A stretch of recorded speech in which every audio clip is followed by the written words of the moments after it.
Okay, I'd like to call to order the September 3rd, 2024 Zoning Board of Appeals meeting for the town of Trumbull. Can everyone please rise? And Brian, would you please lead us in the Pledge of Allegiance?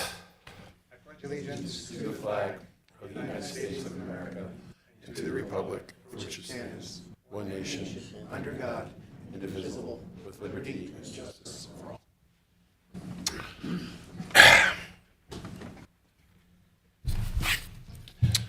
All the commissioners had an opportunity to take a look at last week's minutes. Do I have a motion to approve? Were you sitting? Can you second them? I didn't sign, so yeah. Yeah. Kim, do you mind? Oh, second. All in favor? Moving forward, our first applicant. Application 2425, 89 Strobel Road, Mariana, Lage, and for Vladimir and Marcia Gomez. Gomes? Yes. Thank you. Can you just do me a favor and just state your name and your address for the record, please? Good evening, Commissioners. My name is Mariana Lake. My address is 106 Country Place. I'm sorry, you gotta hit the greenie. Yep, thank you. My address is 106 Country Place in Shelton, Connecticut, and I'm the homeowner's agent and friend. So I'm here on behalf of Valmer. I just had to press one time. I'm here on behalf of the homeowners to ask for a variance of the minimum required size lot. This is not for the structure or the driveway. This is solely for the lot. This is the only variance we're seeking because we were supposed to have an acre and we're going to, with the proposed lot, have 0.7. I was advised of some concerns from our neighbors about the driveway direction and that it's going into one of the neighbor's house. But I just wanted to point out that this project that we did was to show you that we can still fit, respecting all of the setbacks per the survey, fit a 3,000 square foot home in this lot that we're proposing, still respecting all the setbacks. But this is not the final house. We can still move the driveway per the concerns from our neighbors. We can mirror the house the way it is right now. We can mirror it, have the driveway on the left. So I'm not sure if this is where I would discuss the driveway because we are only seeking a variance for the lot size. But just wanted to let you guys know that, just wanted to leave it open and let you know that we can make changes to the driveway to further accommodate the concerns of our neighbors. This is pretty much it. Would you have any questions? Commissioners to my right. Question. Go right ahead, Joe. Yeah. Your name again was? Mariana. Mariano? Nice Yes. to meet you, Mariano. I'm looking at the application. It states that you're also seeking a variance for minimum road frontage of 6278, where 150 feet is required and 88.22 is proposed. 87.22 is proposed. We still had room for the I'm reading the application. Yeah, it's the same question. So the way we have it stated right now, it's two variances. One is for the lot size, another one is for road frontage. So my apologies then. We are also seeking one for the road frontage. Thank you.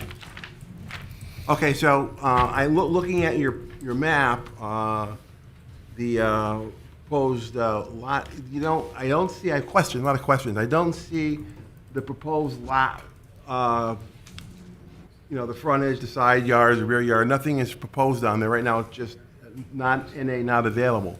So I don't see how we can In the survey? analyze what you're proposing regarding street frontage. Okay, there's a variance for street frontage. On the plan, it's also not clear where the lines of the city The right, setbacks? the town right away location, and the adjacent property referred to as now or formerly COSAC. Okay. So, and I checked the GIS, which I can't use the GIS for, it's not a survey, but the GIS, I like to show you what I see on the GI there on that point. Maybe you might be able to see what I'm saying here, because what you're proposing is 87 feet, okay, of frontage, when the actuality was shown on the GIS and on your map is only 43 feet. Is that the updated map This is a map that was submitted. that I submitted? Because I had a square in the survey, and then it showed all of the setbacks, and it had a square within the setbacks. This is the GIS, I just printed it. Do you want? Yeah, he printed it home to. I mean, Mr. Roshansky, I guess it's a public record, so he's asking you a question about the GIS. So if you don't mind, you could, Mr. Roshansky, you can hand it to the applicant, and then Okay, she so can this is what I comment. see on the GIS, on Brookline Drive. This is the 43 feet, and you're adding up these two numbers. You can give her my phone. to The frontage, okay? The actual frontage is just. I don't need to know. And also your map is this amount, 43 feet, not 87 feet. I would have to recheck this. We're gonna provide you with Oh, the. thank you. Yeah.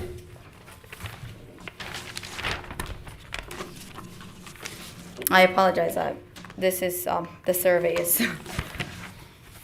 doing. Let me see.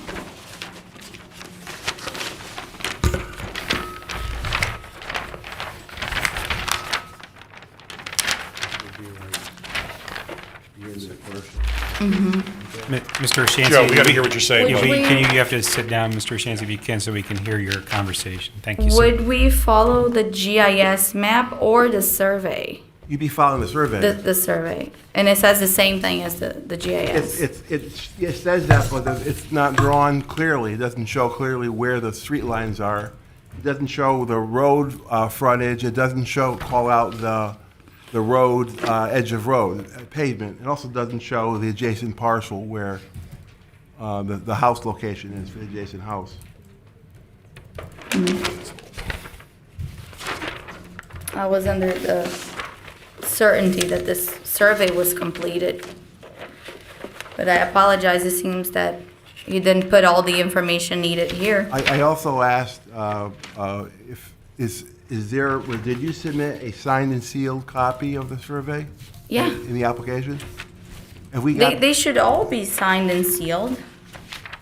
These aren't signed or sealed. No? If it's not signed or sealed, it's null and void. You read the notes in the survey, it's null and void unless, that's standard language in a survey, unless it's signed and sealed.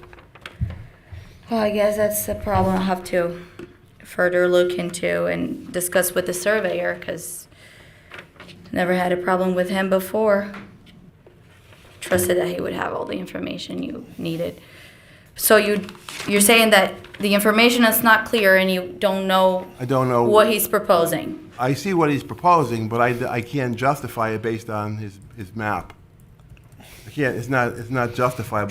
So let me, sorry to interject. So one of the things that I noticed looking at that plan was that there was plenty of information with regard to the lot size, but the road frontage information, He didn't put it it's there. not in there. Okay. So, do we want to? Commissioners, if I could weigh in, because Go. we did have substantial discussion on this Yep. prior to the application being submitted, and this was brought up as a prior concern. So obviously GIS is historically not survey quality. We find disparities between surveys and GIS maps all the time. In this case, we do have a licensed surveyor, and he shows two dimensions, one that's 43.53 feet, the others that's 43.68 feet. That adds up to the 87.22. That go towards the frontage. The discussion we had in office was that I can't make that determination because it doesn't show on the survey the cul-de-sac, and I can't overlay this over the GIS. So we put the variance request as the 150 required minus the 87.22, with the caveat that the commissioners would have to make a determination on if this is exactly the full road frontage or not, or if it cuts into another property. Thank you. That being said, do we want to provide them an opportunity to come before us again with the better understanding of what the actual frontage actually is? I'm not sure that the survey would even be able to provide that because Really? he's merely doing a survey of the land that he was contracted to. It would likely require looking at a survey or land records from another property that we don't have. Yeah, we don't have a survey for the adjacent property. So I think that was possibly a question Attorney Cordone could weigh in on exactly what is considered road frontage when you have a straight line on a unique property like this that's on the end of a cul-de-sac. I just felt that it was appropriate to go by the survey numbers, allow them to request a survey, knowing that irregardless, they were going to be well under the 150 feet that's required in the zone. And then Understand. have the commissioners hear the application. Do you guys have any questions for Brian? No, other than, I did have a question. I did ask if we had a signed and sealed copy of my indication is that we didn't have one. We have a copy that's not signed or sealed. And Gia, maybe you have a record copy, or can you check that? I was not able to find one at my desk right before the meeting. I can certainly look. Yeah, quite often we require 10 copies of surveys. We ask that one copy be certified, signed and sealed. The office generally retains that, and then the unsigned copies go out to commissioners and anybody else that wants to take a look at them. In this case, it was an oversight that we just don't have the signed copy. We have 10 of the unsigned updated surveys. So I could still provide the signed copy from the surveyor once I pick it up from him. As a formal submittal, I think that would be, if that's the requirement, that it be signed and sealed, yes. Okay. Commissioner Smart, do you have any more questions for this applicant? No further questions. Thank you, Mr. Chairman, and thank you, Ms. Lage, for providing us with You're welcome. some of the details with regard to the application. My concern and my question for you is, this body, this commission, we have the authority to grant a variance to the zoning regulations based upon making a decision whether or not a hardship exists to allow a variant from the planning and zoning regulations. Can you explain the applicant's hardship with regard to this property where we have one property that's conforming, right, compliance with the zoning district, and now they want to split it into two? What's the hardship? I would use the oversized lot and the cul-de-sac, 2 road frontages in the back. I'm sorry, can you clear, 2 road frontages in the back? What do you mean by that? The cul-de-sac shape of the property, he can't really use his whole property. He's mainly using the primary property right now. Well, it's only one property, but it's an oversized lot, and he's trying to see if he can divide this and then avoid the hardship of paying taxes on the other property and lowering the financial burden and keeping the primary property, which is conforming. Okay, thank You're welcome. Commissioner Smart left. Commissioner Smart left, do you have any questions? Thank you very much. Is there anyone else here present who would like to speak in favor of this application? Is there anyone who would like to speak in opposition to this application? Please come forward and state your name and address for the record, please.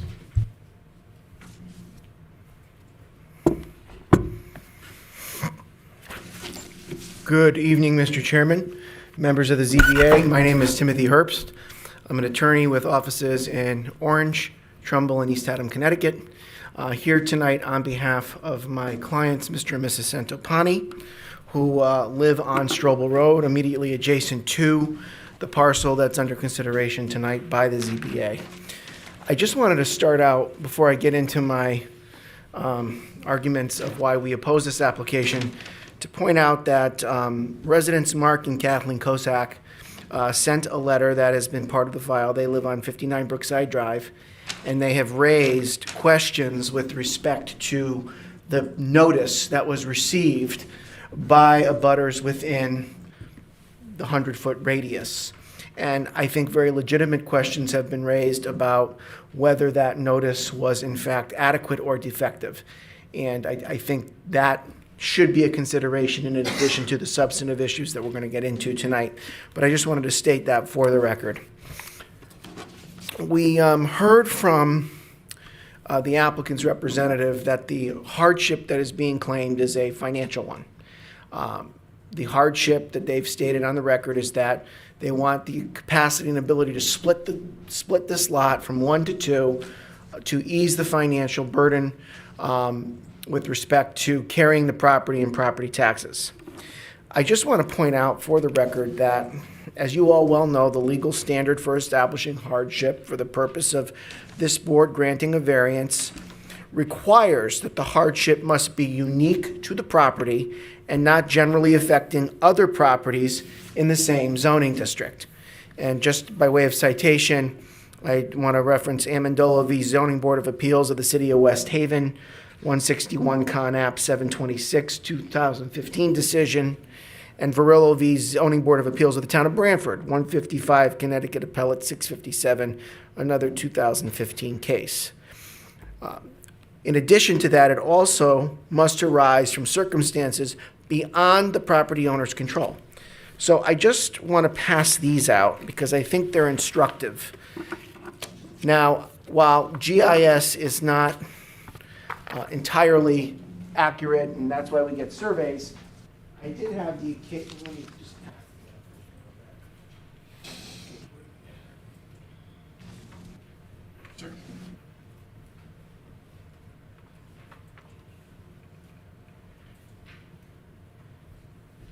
Now, what I did was, I went on GIS and I looked at the property and the parcel in question just to get a down and dirty assessment as to its acreage. But then I looked at all the other properties surrounding it. Because if the applicant's going to demonstrate hardship, they have to show that there's something unique to their property that is not similar to those that are abutting it or around it or situated in the same area. And I will note for the record in the field cards that I've produced for the record, that the properties that immediately surround this one all are either equal to or well exceed 1 acre. So for the applicant to assert that this lot should be split, I would submit to you that they have not demonstrated that there is a hardship that is unique to their property. And if you were to grant a variance to splitting this lot, I think it would create a morass of problems where you would have other similar applications being filed. And you would also have a situation where a variance approval would conflict with some of the rear lots that were approved in accordance with the rear lot regulation that we had adopted back in the late 90s, early 2000s. So that's number one. I should also note that a self-created hardship does not qualify as a legal basis for a variance. So if the applicant bought this property with the full knowledge when they closed on it and reviewing a title report that they had just under 2 acres, they bought that property with the knowledge that it was in the AA zone, minimum of 1 acre. So there was nothing that was done outside of their control. That was self-created when they closed on the property. And that is not a basis for granting a variance.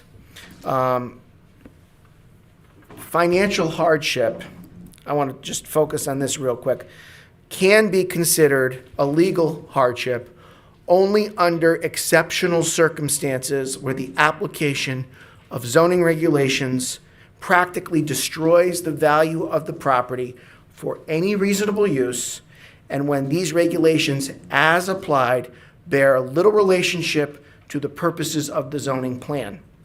And I would just cite Bloom v. ZBA of the City of Norwalk, 233 Connecticut at 198. It's a 1995 decision.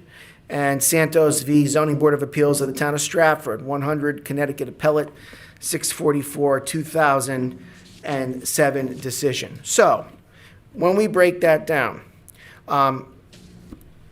is there an exceptional circumstance? I think we've addressed that. There is not, given the surrounding properties. would the application of the regulations practically destroy the value of the property? Absolutely not. In point of fact, based upon the recent report from Realtor.com, property values in Trumbull have never been stronger. Never been stronger. So to assert that that would create some kind of devaluation of the property if you apply the AA zoning regulations to a parcel that is greater than and exceeds 1 acre, it just makes absolutely no sense. So the applicants, as far as I'm concerned, have not met their burden of establishing hardship. On top of which, while GIS should not be the sine qua non of what is real and what is not, and that's why we get surveys, there's a very valid issue here concerning the Cossacks property that abuts the property that you're considering at the rear, and how it would appear that a portion of their side yard setback is being used to justify the frontage to enter from Brookside Drive. That's not how it works. Side setbacks and frontage are two very different things, and you can't interchange them. So I would submit to you that what they're claiming for a frontage variance should not be granted based on what they're claiming. But I'll take it a step further and say what they're claiming, in my opinion, is not accurate, and it's even more egregious to request a frontage variance under that scenario. So I will conclude by stating that I also note, and my client brought this to my attention and I confirmed it, that in running a business search through the Secretary of State's website, there is a landscaping business that shows a business and mailing address of 89 Strobel Road, Trumbull, Connecticut. That's on the Secretary of State's page. So we would like to know if there is a landscaping business being run from this property. We would like to know if it complies with the regulations concerning businesses like this. And we would ask, and we will formally ask the zoning enforcement officer by letter tomorrow to investigate this. But in sum, this absolutely should not be approved. It should have never even been filed, quite frankly. And if this is allowed, it's going to send a message that zoning regulations don't matter, requirements in zones don't matter, rules don't matter. And it's for those reasons that I am asking the ZBA to summarily and unanimously to deny this application. Thank you. Ladies, would you like to address it? Would you like to address any of the issues that were brought up? Please come forward.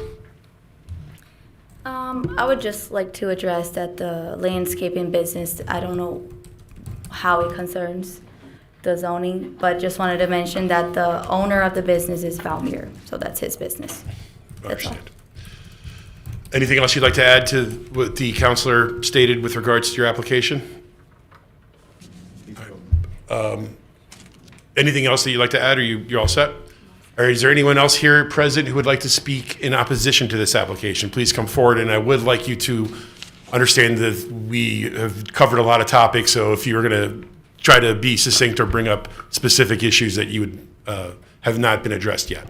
Okay, great. Good evening, everybody. My name is Mark Kozak. I'm here with my wife, Kathleen. We reside at 59 Brookside Drive, the abutting property to the applicant's property at 89 Strobel Road. I did submit a document yesterday outlining my concerns. I'll be very brief. So the proposed lot, new lot, is significantly undersized, so the variance that they're seeking is not just a small change. The change they're asking for, the roughly 13,000 square feet, falls short by about 31%. Secondly, the proposed road frontage is also significantly undersized. The requested variance of 62.78 feet is almost 42% short. And third, as I stated in my document, it's my interpretation from the maps available on the town website that the stated available frontage of 87 feet is not correct. If you reference the maps I submitted, it shows that almost half the applicant's rear lot line along Brookside Line borders our property and not the road.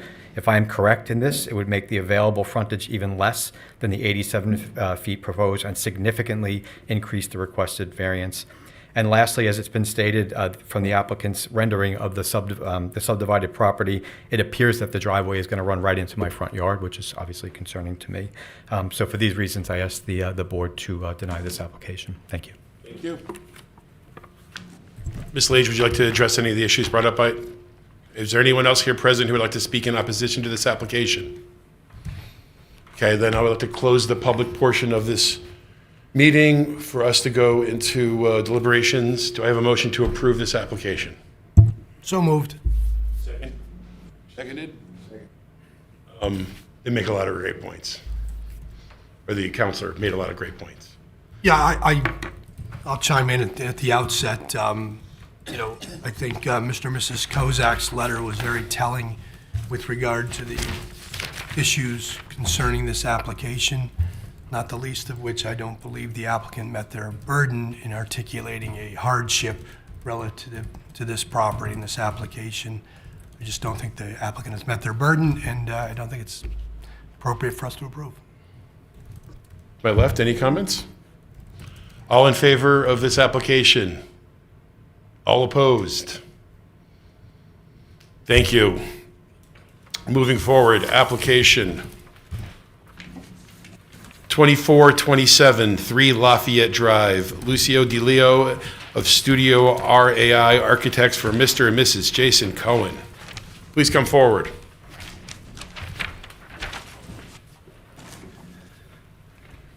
Hey, how are you? Please state your name and address for the record, please. Sure, it's Jason Cohen, address is 3 Lafayette Drive. Can you just describe please describe your application, sir. Sure, we're just seeking a variance for a detached garage. We designed the garage with an 18-foot ceiling. Code calls for 15 and change, so we're looking for a 2-foot and change variance, mostly because that second floor is meant to be an office, so we'd like to be able to use it comfortably, and that's what we're seeking. Commissioners to my right, have you had an opportunity to take a look at these plans? Do you have any questions for the applicant? So for me, the elephant in the room is, could you have built it within the height restrictions and still be functional as an office? So my architect informed me on the way here that we could backfill and kind of accommodate for the height of the roof being a little bit lower. So if needed to, we could make it work. Honestly, we designed it with the intent to be able to comfortably stand in addition to sit in the space. And on the bottom floor, it's meant to be a full car garage and gym. So we wanted enough height space in that as well. So I think that's what essentially elevated the second floor. I mean, my only concern, once again, is, you know, the regulations exist for a reason, and unless you can articulate a hardship, it's hard for us to grant a variance without some reason that's unique to your property to allow you to build beyond the regulations. So I'm hopeful you can articulate some form of hardship, whether it's something about the topography of the property, something about the layout of the property, something relative to your property that allows us to grant you permission to do something that's not permitted by the regulations. There's no hardship, to be honest with you. If it's not approved, I'm happy to leave. This isn't that big a deal. Okay. Yeah, so You guys already approved our renovation a few weeks ago, so we started. Yeah. And this was actually, unfortunately, we initially thought it was going to pass through, and my architect didn't know about the code on the ceiling height. So we'll make an accommodation if necessary. In the interest of throwing a softball out there, there is something called the de minimis variance, where if the variance is so small, we have the ability to grant that variance within some parameters or conditions. I'm not sure if you are aware of whether this may or may not or want to offer this as a de minimis variance, but that's totally up to you, sir. I can't say I know. If you tell me how you would like me to articulate that, I'll be happy to share that back with you. But a de minimis variance sounds very, very nice. I will state for the If that gets me record 2 feet, then wonderful. I thought I did a that pretty the property effective job. does, the property does slant away from the home, so there is, no, I Oh, appreciate. Rob, actually, you're familiar with my property. Yeah, I live a few houses Yeah. down. But I'm not, just for the sake of the record, I was not within the 150 feet Yes. of being required to be notified, and we've never met No, we haven't. outside of your previous applications. There's no conflict of interest. So could it be your testimony that the topography of the property, the way it slopes, requires you to build this, requires you to go above and beyond the height restriction, and that may be considered a variance? Is that your testimony or hardship? Yes.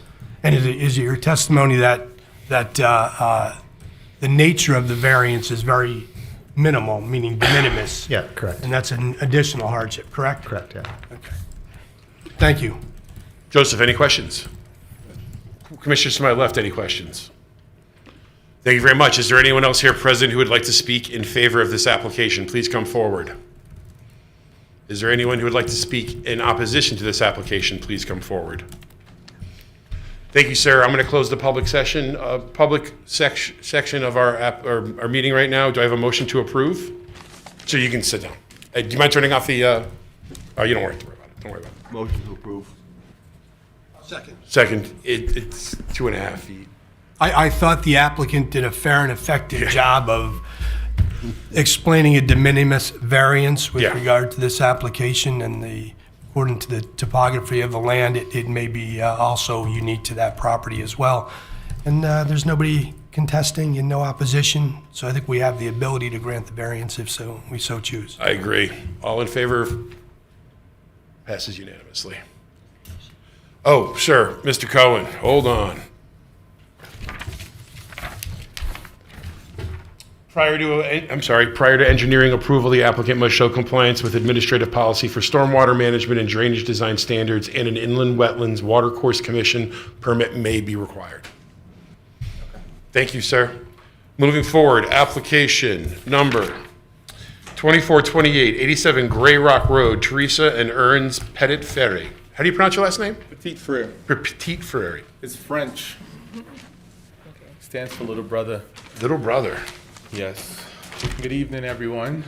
Just state your name and. I'm so sorry. Yeah. My name is Ernst Petit Frere, accompanied with my wife. Tanisa Petit Frere. Just go ahead and describe the nature of your application. The nature of the application is originally when we first we're from out of town, New York. So when we first got to the house, when we purchased the house, we were unaware of what was causing the major moisture damage in the front of the property. So we had like black mold and everything in the front. So the variance is basically, we learned that we was requiring like about an additional 8 feet to create a foyer just to pivot the water from the top of the property to push away. So that was the purpose of the variance. Thank you. Just give us a Not second. to even mention, my daughter, she suffers from asthma, so it was definitely try to find a solution all around the property. We did the roof over just to be able to prevent any moisture seepage into the house.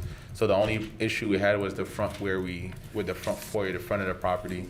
And not to mention, from what I just witnessed from the first person, you can see our neighbors is in agreement with us. Commissioners to my right, any questions? No questions.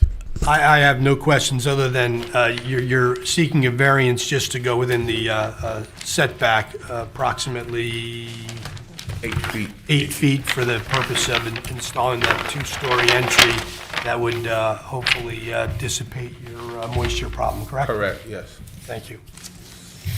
Commissioners to my left, any questions?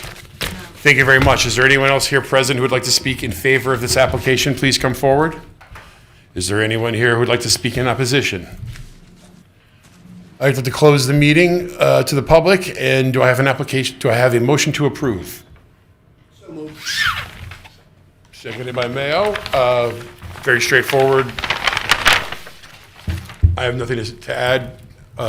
Any other discussion? I think the applicant articulated a hardship and a reason for varying from the zoning regulations. I thought he did a clear and effective job of doing so. All in favor? Passes unanimously. Thank you very much. Just so you know, prior to engineering approval, applicant must show compliance with the administrative policy for stormwater management and drainage design standards. Yeah, which is, yeah, you want to do that if you have black mold. Thank you very much. I'd like to close today's meeting. Do we have a motion to adjourn? Seconded. We are done. Thank you. Good luck.